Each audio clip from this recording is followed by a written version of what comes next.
અને તમે જોજો કનૈયો હોય ને એ કનૈયાને ગોવર્ધનનો જે અન્નકૂટ ધરાવવામાં આવે એમાં કેટલા ભોગ આપવામાં આવે? 56. કેમ 56? કેમ 57 નહીં? કેમ 55 નહીં? પણ 56 ભોગ શા માટે? 7 દિવસ સુધી કનૈયાએ ગિરિરાજને ધારણ કર્યો.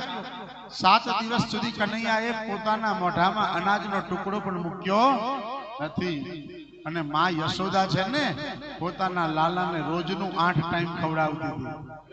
રોજનું 8 ટાઈમ ખવડાવતી હતી. તો કનૈયો લાલો કેટલા દિવસથી ભૂખ્યો છે? 7 દિવસ.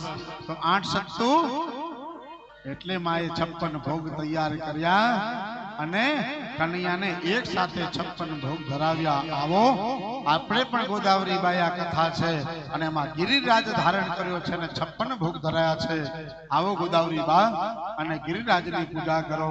કે માખણને મિસરી લઈને આયા ગોવર્ધનની પૂજા કરવા.